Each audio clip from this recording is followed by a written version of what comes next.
Hi, I'm Christy McDonald, and here's what's coming up this week on One Detroit. A closer look at the spike in gun violence in Detroit and across the country. It's an American Black Journal special report.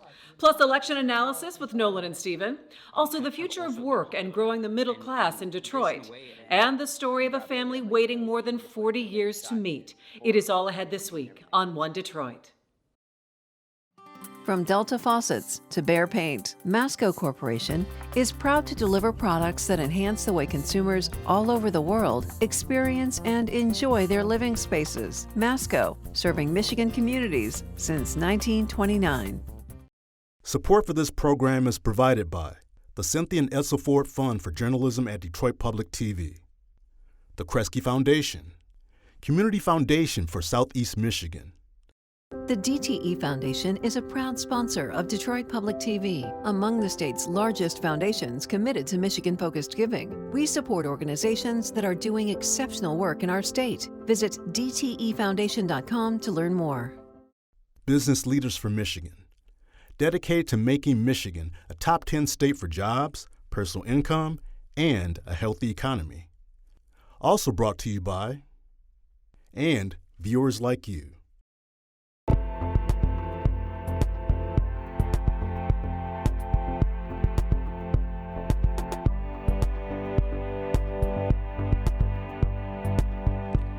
Hi there, and welcome to One Detroit. I'm Christy McDonald, so glad to have you with me. All right, let's get to it. Elections this week in Detroit and around the state. Nolan and Stephen have analysis of the results for us. Plus, the future of work and growing the middle class in Detroit. I meet up with Ian Sayal and Greg Wright from the Brookings Institution. We talk about the latest numbers they have and opportunities for growth. Then the story of a family waiting more than 40 years to meet. Bill Kubota talks with Michigan filmmaker Justin Brown about his film called Umoja. It airs this weekend on Detroit Public Television. But we're starting off with an in-depth report from American Black Journal on the growth in gun violence in Detroit and around the country. Shootings have spiked in the last year and a half. What is causing the increase and what can be done to stop it? The violence is leaving a lasting mark on Detroit residents. BridgeDetroit reporter Bryce Huffman and American Black Journal producer A.J. Walker have the story. What does it mean to lose someone to gun violence? Well, for Sherry Scott, it means never seeing her daughter Francesca again. Frankie was the life of our family. You know how you had that one person? And she was that one person. She was that one. Scott says everyone called her Frankie, from her neighborhood friends to her nieces and nephews. On August 3rd, 2019, Frankie Marks took her 7 kids to Rouge Park on Detroit's west side for a day of fun and barbecuing. A dispute broke out on the basketball courts. Then shortly after, Frankie and her kids heard gunshots. Francesca was safe, but when they started shooting, she ran to her baby to get her baby. That's how she got shot. By the time Scott learned her daughter had been shot, things weren't looking good. She drove to the hospital, but it was too late. So when I got to her, she wasn't cold, and I just held her hand until her body stiffened up. Frankie was 30 years old. Scott remembers trying to tell her grandkids that Frankie, their mom, was never coming back. It was horrible. Watching these kids, seeing that they'll never see their mom, it was just horrible. Scott wishes people took time to think before acting out in violence. I don't understand why people go to the park and start shooting or even contemplate shooting. Anybody. How do you do that? I don't understand it. There are families up there. You go to the park to relax. You go there to enjoy your family, read a book or something. Frankie was just one of 102 people to die of gun violence in 2019 in Detroit. And her family was just one of the many families in Detroit to lose someone to gun violence. 2 years later, Scott returns to Rouge Park. There's a rally all about ending the senseless violence that took her daughter. The last time we did the parade, the Stop the Violence parade, was when Francesca was alive, and she was doggone near leading the parade. So it feels odd to be having this parade, and she's not involved in it while she's alive. Now, it's because she was killed by the very thing she was marching against. Detroit Police Chief James White attended the rally. He says these shootings robbed so many families of great people like Frankie. It robs all of us. It robs us of Francesca. It robs us of her opportunities to not just live, but we never know what she could have been. And it's just very tragic when you have situations like this that happen all too often in our city where we're losing people, and it's just very, very tragic. For some Detroiters, that feeling of loss stays with them for a long time. Mia Reed lost her son Charles to gun violence back in 2011. I can tell you that I was devastated. My daughters were devastated. My family was devastated. And I think the community that loved him was devastated. That will not bring him back. Charles Reed was 24 when he and his cousin were shot and killed in Detroit. After a long time of grieving, Reed decided she wanted to help other grieving parents. That's when she joined Moms Demand Action for Gun Sense in America. Many of them can relate to the experience that I have had with gun violence. Aside from being a good support group, Moms Demand Action works with organizations in various communities that are working to curb gun violence. Reed says she wants to support those that are already doing the work. We have volunteers that work in Lansing and in Washington to help bring awareness to the gun violence safety bills that we need to pass in order for us to be safe. Moms Demand Action is all about safety. One piece of legislation Moms Demand Action is currently fighting for is the red flag law. The red flag law, knowing that somebody that has a gun and should not have it, that is going to flag the person that is selling it to them so that they can pause for a minute and do some background checking. So expanded background checking. Reed says she's done a lot of research on gun violence since her son was murdered. She says communities can't fix the problem until they start at the root. Oftentimes people don't focus on the root cause. Gun violence is just a symptom of the root cause, which is poverty. So when people feel desperate, when people don't have the most basic things that they need, oftentimes they will revert to crime.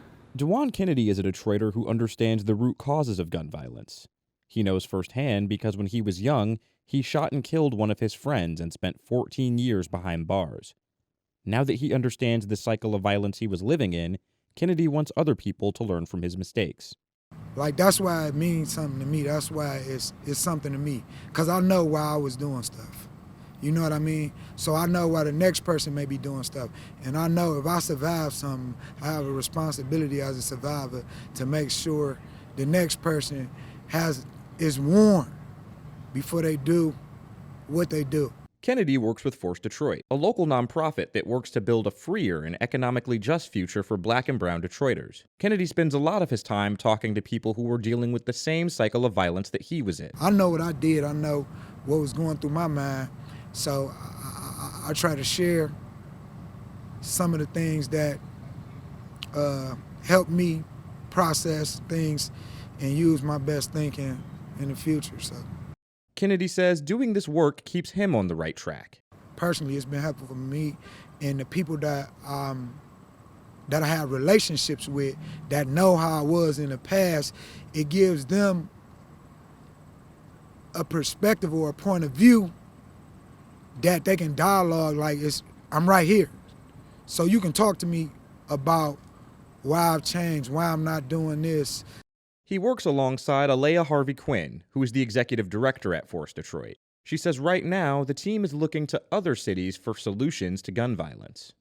It's fascinating when you get people who have been exposed to violence, who have been shooters themselves, or community leaders, when you get them to be exposed to these programs that are in other cities, and they're publicly funded, they're supported, and then we realize the absolute lack of resources that we have in Detroit, the absolute lack of infrastructure.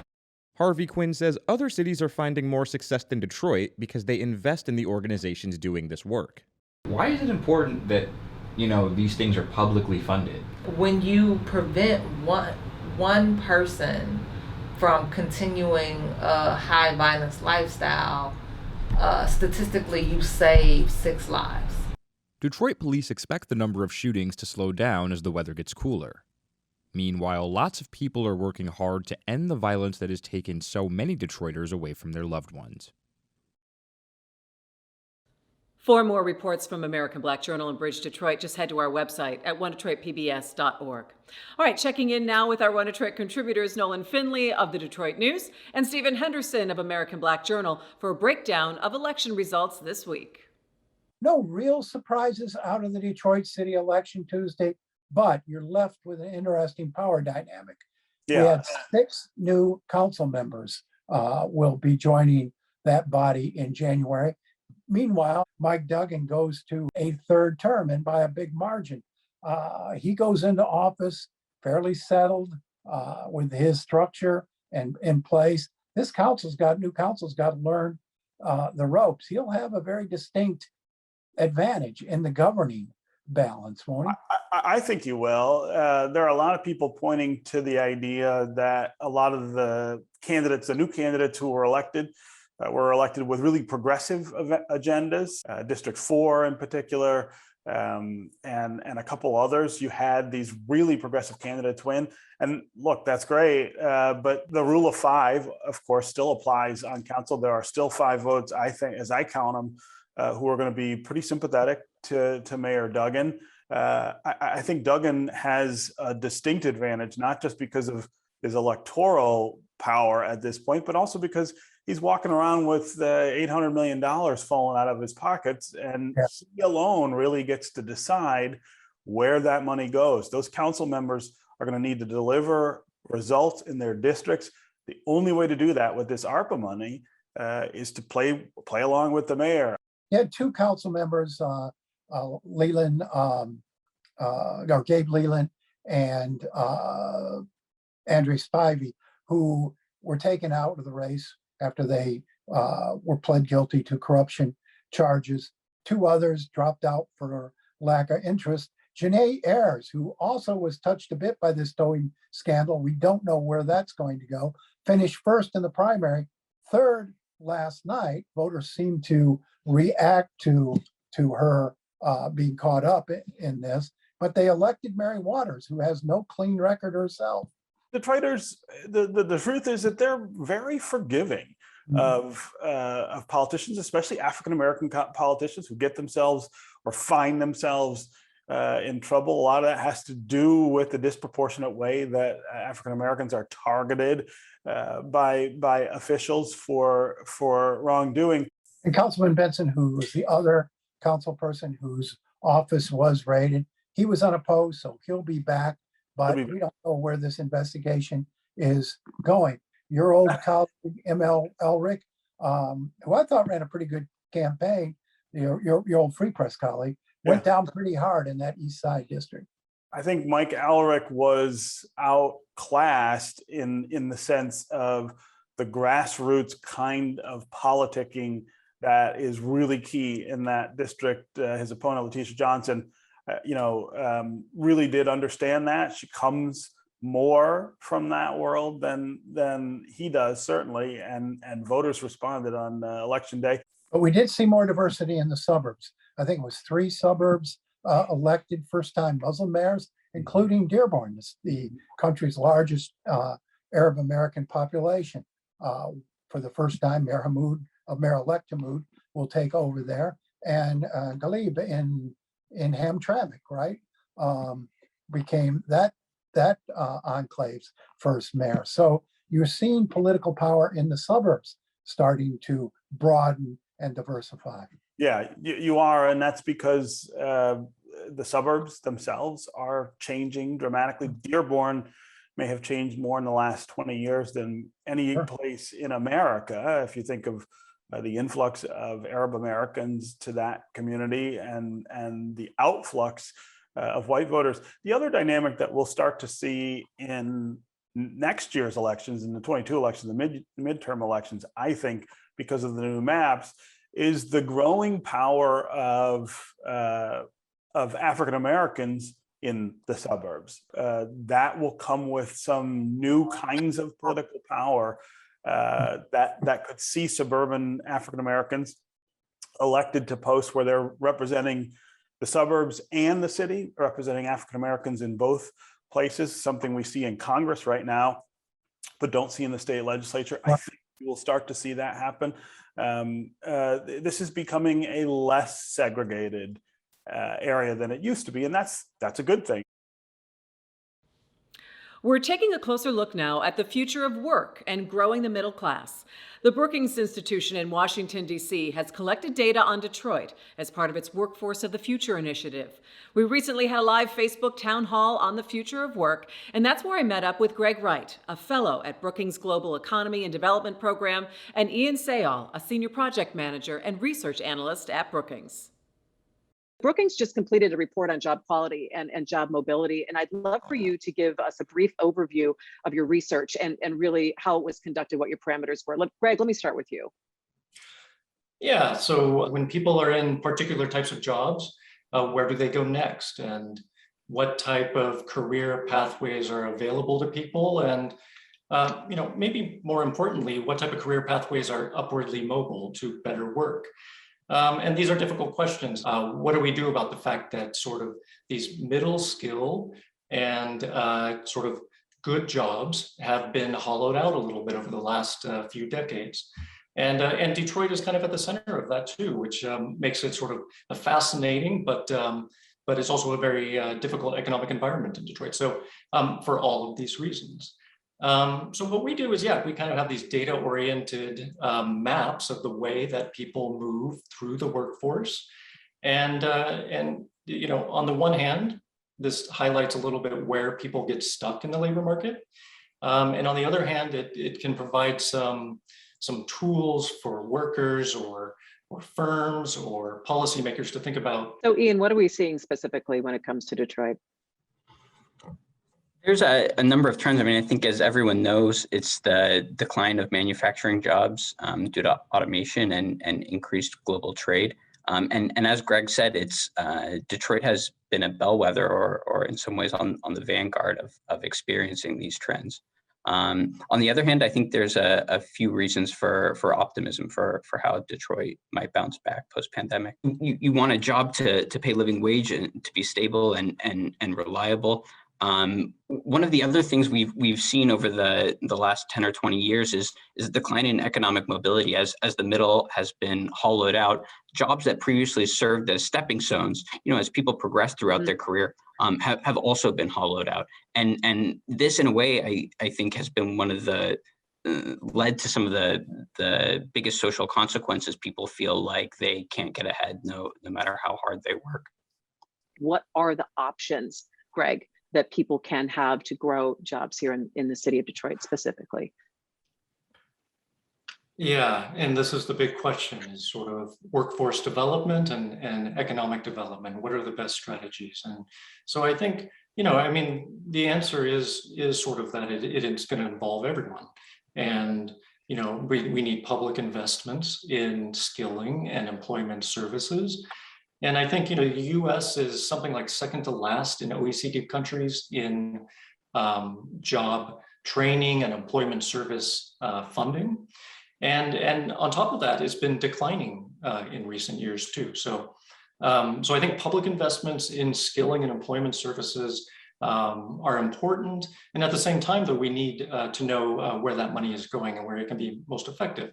Now we have this, what I think so many people are calling a once in a generation infusion of money from the American Rescue Plan, and taking a look at what we can do now to help develop a different kind of workforce, or have people feel like they are a part of something that maybe they haven't been before. Talk about how Detroit maybe can best use some of that national funding. Yeah, and I think it's an awesome question, especially because Detroit, from what we've seen, is really uniquely poised to take advantage of some of this potential spending in infrastructure, green energy, transportation. I think, as everyone knows, one of Detroit's legacy strengths is in automotive manufacturing and its related industries. But Detroit also has critical sort of density in several 21st century advanced industries: finance, design, architecture, engineering, healthcare, advertising, public relations.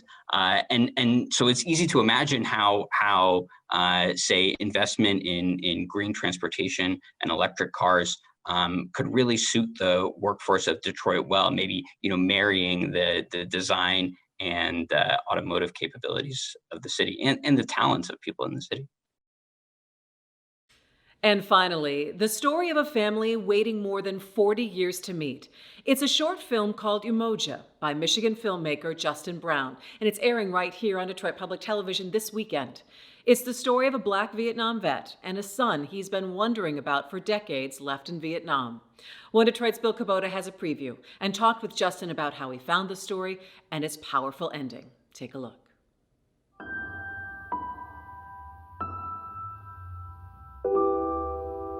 The film, it's called Umoja, the story of a Frenchman, Frank-Antoine Marzen. On avance sur une quête et qu'à un moment donné, on a une réponse. Adopted, living in France, a Vietnamese mother he never knew, and an American father he'd soon meet. The documentary directed by Flint filmmaker Justin Brown. Well, tell me about Umoja. How did you get there? How did you, as a person, as a filmmaker, what took you to this story? Well, I was brought to it by my father. He and his production company were going to be interviewing this veteran who lived in Western Michigan, and through one of his friends, he found out about this guy and that he had this child that he had back in Vietnam, but he didn't really know them because he was leaving the country. His service was over just as the person who he was with told him that she was pregnant. So he never really knew this kid, never was able to be there because, what Vietnam was at the time. And through DNA testing, they were able to find each other, reconnect, and they were going to meet for the first time in person. Father and son together for the first time after more than 4 decades at Gerald R. Ford International Airport in Grand Rapids before the pandemic hit. Brown's film crew there to document it while Marzen's family from France recorded it too. It was really emotional. It was amazing to witness. And then he brought up the idea of using the footage that they shot for this reunion and everything like that to put together a short piece. And I figured, I could do that. I could give it a shot. So that was how I kind of came involved. And then it was a matter of trying to take all of this footage and all these interviews and kind of edit it down to what it eventually became. Here it is. As a baby, Marzen would leave Vietnam in 1972, adopted by white parents in France, where he'd grow up being so different. Back stateside, Asamu Johnson had no idea. Her name was Lan, Nguyen Lan. And she just took a liking to me, and I kind of took a liking to her, and we kind of formed a relationship. Johnson knew Lan was pregnant, but couldn't bring her home. When I got back to the States, I met another lady and ended up getting married, but I told her that there's a possibility that I have a daughter or a son in Vietnam.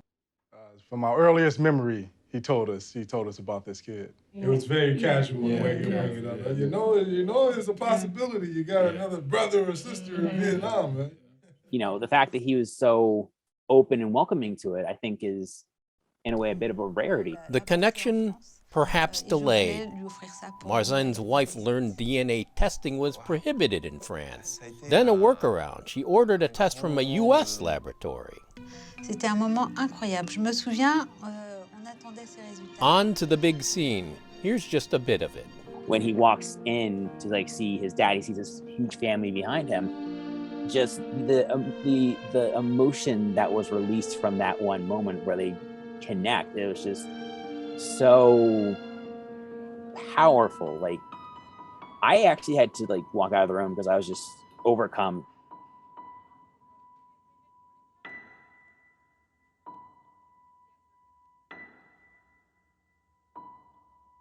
That was just the culmination of 40 years of wondering on both sides, who are they? Where are they now? Now all coming together in this moment where Asamu and Frank, they finally come together, like, you know, I guess in a way spiritually and physically. Umoja is a word that means unity. It kind of represents the unity that happens when Frank and his family come together with Simon and his family and make their families whole. Et voilà, je pense que c'est vraiment cette histoire qui est incroyable. Ouais. The film airs Sunday, November 7th at 5:30 p.m. right here on Detroit Public Television. For more information, just head to our website at onedetroitpbs.org. That is going to do it for us this week. Find us on social media at One Detroit. Tell us what's on your mind. And don't forget about One Detroit Arts and Culture, Mondays at 7:30 p.m. I'll see you next week. Take care. You can find more at onedetroitpbs.org or subscribe to our social media channels and sign up for our One Detroit newsletter. From Delta Faucets to Behr Paint, Masco Corporation is proud to deliver products that enhance the way consumers all over the world experience and enjoy their living spaces. Masco, serving Michigan communities since 1929. Support for this program is provided by the Cynthia and Edsel Ford Fund for Journalism at Detroit Public TV, the Kresge Foundation, Community Foundation for Southeast Michigan. The DTE Foundation is a proud sponsor of Detroit Public TV, among the state's largest foundations committed to Michigan-focused giving. We support organizations that are doing exceptional work in our state. Visit dtefoundation.com to learn more. Business Leaders for Michigan, dedicated to making Michigan a top 10 state for jobs, personal income, and a healthy economy. Also brought to you by, and viewers like you.